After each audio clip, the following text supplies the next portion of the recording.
1 Kings 17. Elijah announces a great drought. Now Elijah the Tishbite from Tishbe in Gilead said to Ahab, "As the Lord, the God of Israel lives, whom I serve, there will be neither dew nor rain in the next few years, except at my word." Elijah fed by ravens. When the word of the Lord came to Elijah, owie, resting right on my ankle. Okay, ankle bone. Okay. Sorry. Then the word of the Lord came to Elijah, "Leave here and turn eastward, and hide at Kerith Ravine, east of Jordan. You will drink from the brook and I have directed ravens to supply you with food there."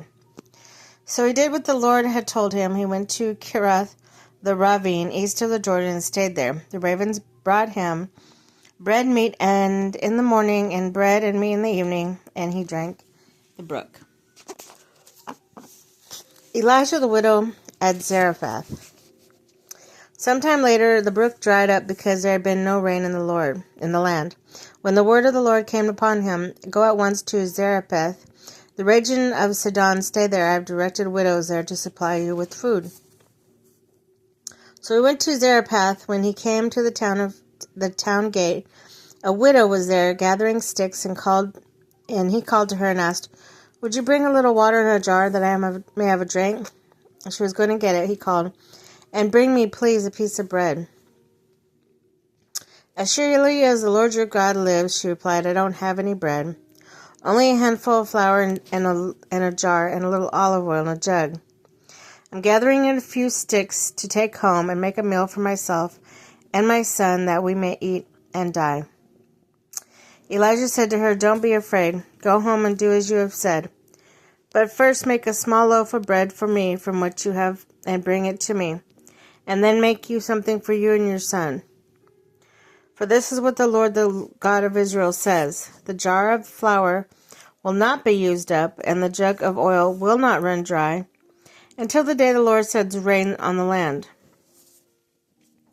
So she went away and did as Elijah told her. So there was food every day for Elijah and for the woman and her family.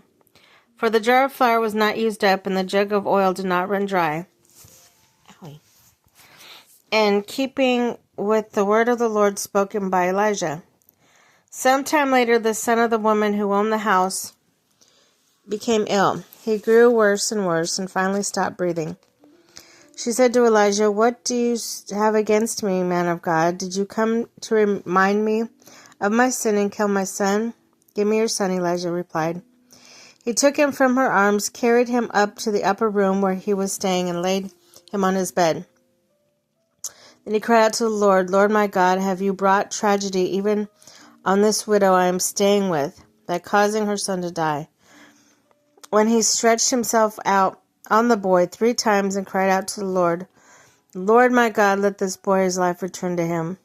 And the Lord heard Elijah's cry, and the boy's life returned to him, and he lived. Elijah picked up the child and carried him down from the room in his house. He gave him to his mother and said, "Look, your son is alive." And the woman said to Elijah, "Now I know you're a man of God, and that the word of the Lord from your mouth is the truth."